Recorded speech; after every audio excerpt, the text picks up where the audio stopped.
Hi everybody, Sean Woodland and Tommy Marquez back inside our brand new CrossFit Update studios, continuing to break down all the age group online qualifier categories. Today we turn our attention to the 55 to 60 plus divisions, and when the workouts were announced, I specifically thought of these divisions thinking like, man, that's a little much for this crowd. But this group of people, they never cease to amaze me as to what they're capable of doing. I mean, they shocked me with some of the scores they put up. Absolutely, and there's props to be given out for not backing down from a challenge, right? The big question mark here was, we're asking these athletes to kick upside down not once, but twice in two separate workouts, and how are they gonna handle it? Well, just a little preview, Sean, they handled it just fine. Yeah, they did incredibly well. Let's start with the women, the 55 to 59-year-old age group. These scores are unofficial until Thursday at 5 p.m. Pacific time, but here's where we stand right now. Sue Vellet didn't win a single workout, but she never finished lower than fourth. She takes first place by 17 points over Mary Beth Prodromides. Hailey Thompson takes third, thanks in part to a win in workout number 3. So Sue Vellet ages up into this division, and that plus her experience really gives her a big advantage now heading into the CrossFit Games. Yeah, 2 for 2 so far this season for Sue Vellet, and an average finish of third across the 4 workouts in the age group online qualifier. And I think it's really important to look at her performance over the last couple of years as a theme that we see in the Masters competition is that over time, even though you may have a finish that may not be what you expected, as the years go on and you're in one of these younger divisions, your career kind of gets reinvigorated as you kind of age up into some of these older divisions, Sean. And a great example of that is Sue Vellet now. She's never finished higher than 8th at the games, but once she's aged up into this 55 to 59 division, the programming changes a little bit. She's the young gun in this division, and now she's the top athlete heading into the games after winning the Open and the online qualifier, and is really having kind of a renaissance of sorts after being to the games multiple years in a row already. Yeah, one woman who is in this division that we didn't talk about on that leaderboard is Lynne Knapman. She finishes 11th. She's going back to the games. She keeps her streak alive. Lynne Knapman has been in every single Masters competition at the CrossFit Games. Oh man, she's the Iron Woman of the CrossFit Games competition as far as the Masters competition is concerned. 9 consecutive appearances now, assuming she still goes to Madison after qualifying as well. I'm stoked to hear Rory McKernan sit down and chat with her later on this week, because I just want to know what it takes to be that consistent for that long, nearly a decade at the CrossFit Games.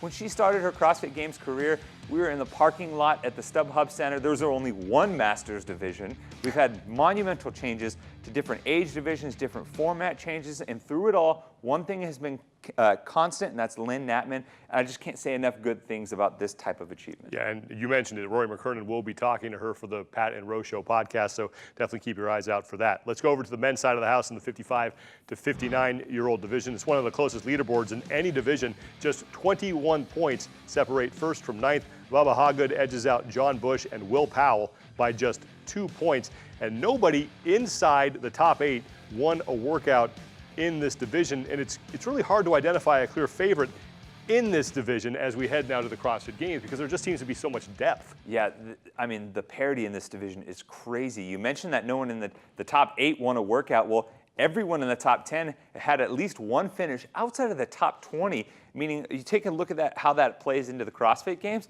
Any one of these athletes could finish dead last in a workout, or potentially finish towards the top of the leaderboard.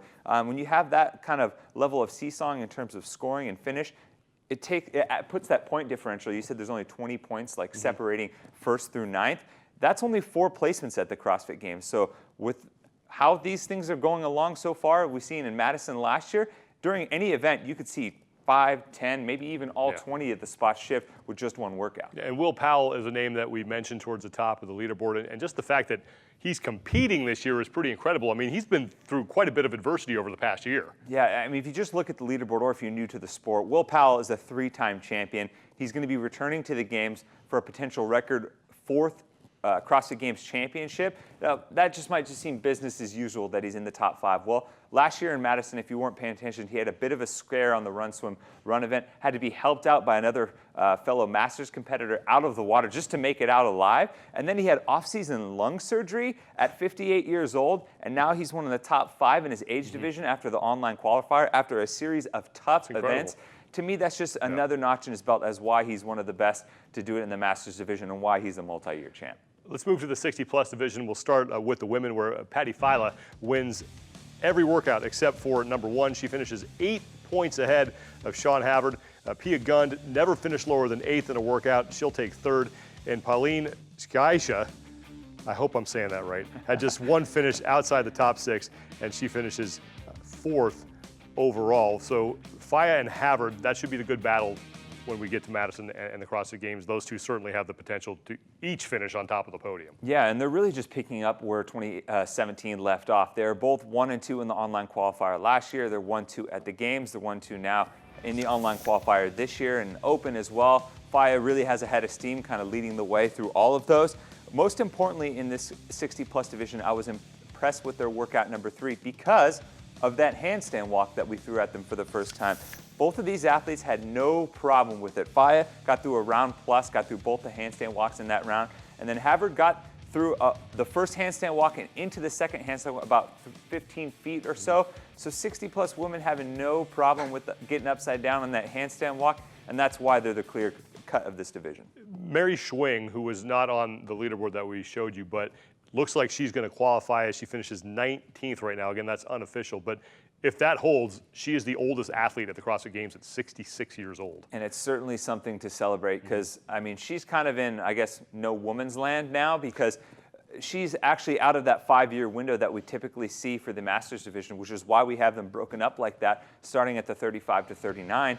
At 66 years old, she's basically out of any other division that we would have had where you would normally age up, and she's still viable in the top 20. She's been super consistent across the years, and I think it's super impressive that she's single-handedly redefining the age limits of this 60-plus division. That's why there's the plus on the end, because sometimes it's going to go outside of that 5-year window. So hats off to Mary, qualifying yet again. We've had some trouble identifying favorites in some of the other age groups. The 60-plus men's age group is not one of them. David Hippensteel blows away the field, takes 2 of the 4 workouts to wind up with just 14 total points. Tom Bourdon is 29 points back in second, and then Stephen Angove a distant third with a total of 63 points. But David Hippensteel has the largest margin of victory in any of the Masters age groups. I mean, clearly this guy is the favorite to win it all. He's building himself quite a resume, Sean. I mean, 5 times he's qualified now for the Games. He's the back-to-back champ in the 60-plus. He's got the best hair in the game. That's got to be good for something.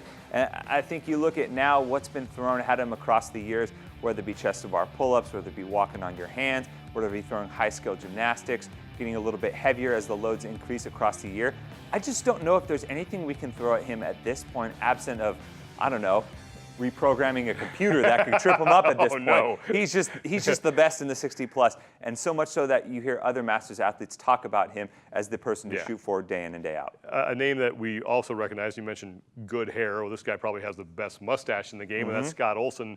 Will not be returning to the CrossFit Games. He finishes 25th in the online qualifier. Yeah, unfortunately, Scott was in the same boat as Mary Schwing was at 66 years old, potentially kind of breaking outside of that 5-year mold to qualify for the CrossFit Games. He's another 3-time champ. I mean, you talk about some of those crucial middle years from like 2011 to 2014. He was the best to do it. He was out there just, performing well in the 55 to 59 and then up into the 60-plus. He's one of the kind of the old gatekeepers as well, performing at the very first Masters competition at the Games in 2010. And he's still out there doing it, doing the online qualifier, and 25th in the world at 66 years old is nothing to be ashamed about. And I'm just bummed we won't get to see him in Madison. You touched on this earlier, but you mentioned the handstand walking with the 60-plus division in particular. If you had told me, last year that you were going to have handstand walking in the age group online qualifier and that there were athletes in their 60s who were going to be doing it, I would not have believed you.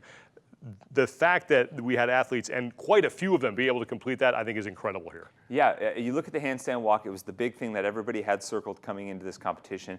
And not just a few of them, 292 Masters athletes at 55 plus got upside down and walked on their hands for at least 5 feet, and 80 in the 60-plus division. I mean, that can't be overstated how impressive that is. I mean, people outside of the sport, we forget how impressive it is, the general level of fitness that these Masters athletes, when other people in their age and their age grouping outside of the sport or having a host of other ailments, they're just blowing through life, walking on their hands, doing whatever life demands of them. And I just can't say enough good things about them. Again, I feel like I'm just saying the same thing over and over look, again. It's incredible and it's inspirational, and we love seeing it. And I love getting proved wrong about this stuff. Congratulations to all the Masters qualifiers who are heading to the CrossFit Games. Can't wait to see you in Madison. That is going to do it for us for today. For Tommy Marquez, I'm Sean Woodland. And for all you Masters qualifiers, we will see you at the CrossFit Games.